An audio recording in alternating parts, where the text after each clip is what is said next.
大家好，我是夕阳小新，天际线2代的城市服务开发组专访如期而至，我们赶紧看看有什么新的情报吧。老规矩，我们的逐帧分析稍后奉上。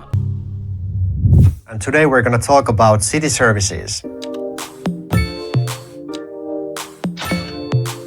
Okay, I guess I can just go blah blah blah something. Yeah, blah blah blah. In general, the city services are overhauled for Cities Skylines 2. This time you don't need to place so many separate city service buildings to cover your city because of the better pathfinding as well as the new city service upgrades.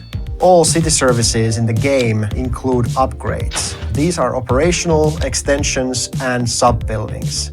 You can answer the different needs of the city by placing a new wing to your medical clinic that it'll add more patient places there, or a new ambulance garage, and so on. We have updated the district tool for Cities Skylines 2.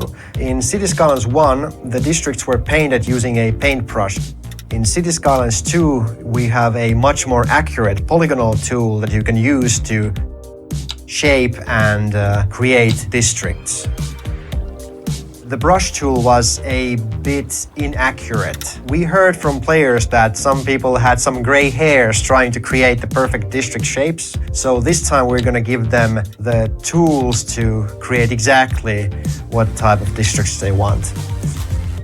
One of my favorite district policies is the gated community policy, where you can dictate that who actually is allowed to move through a district. And if you want to keep the district calm from the heavy traffic, then you can use that policy to control the area, keeping the riffraff away.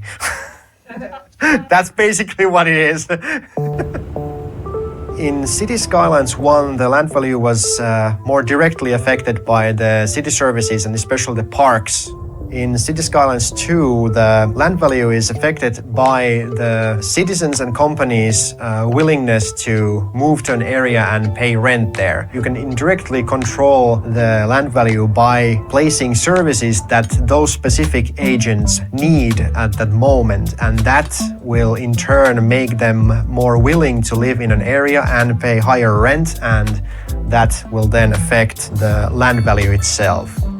The road maintenance has a bigger role in Cities Skylines 2. This time the road condition doesn't only affect the speed of the traffic, but it also affects the likelihood of traffic accidents happening. So it's important to have an adequate road maintenance fleet so that they can keep the roads in condition.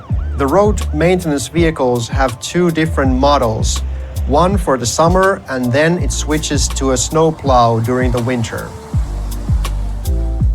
Citizen healthcare is an important part of your city to keep it functioning. The citizen happiness is dependent on their health as well as their well-being, so it's important to build enough healthcare in your city and provide them in the places that the citizens need it. The citizen death care, on the other hand, is something else. As with many other things in Cities Skylines 2, also the citizen death and death care have been improved on. We no longer have the classic death waves that we had in Cities Skylines 1. Unless there is an actual house collapsing, the hearses don't clog your streets. But if there is a disaster, then you can absolutely expect that there's going to be a lot of buzzing in the streets.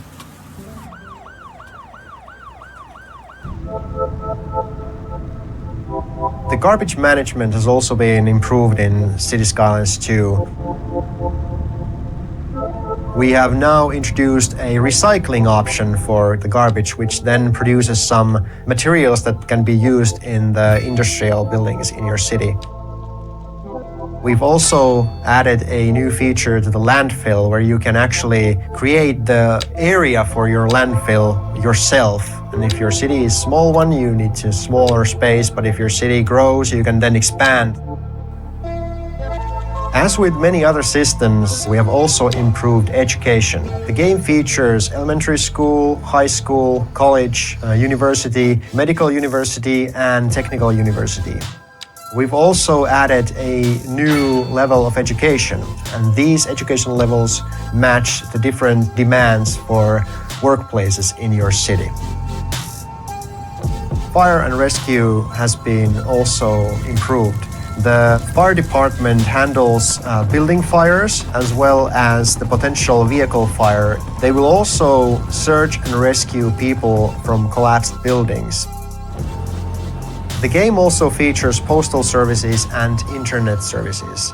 The citizens want to send mail to their loved ones or maybe an angry letter to the editor, and this improves their well-being. The city also can have internet service, which will also improve the quality of life for the citizens, and it will also affect positively the profit margins of the companies. Watching the households, you can see the effect of the mail service availability and the internet service availability. If your city doesn't have the different emergency services yet, the outside connections will provide your city with the various services. They send out police cars, ambulances, and so on. The only downside is that it will cost you slightly more compared to if you had the service in your own city. The administration category is an entirely new service category in Cities Skylines 2. It features City Hall, Central Bank, and Welfare Office. Welfare offices help citizens with low well-being. City Hall and Central Bank provide the city with various citywide bonuses.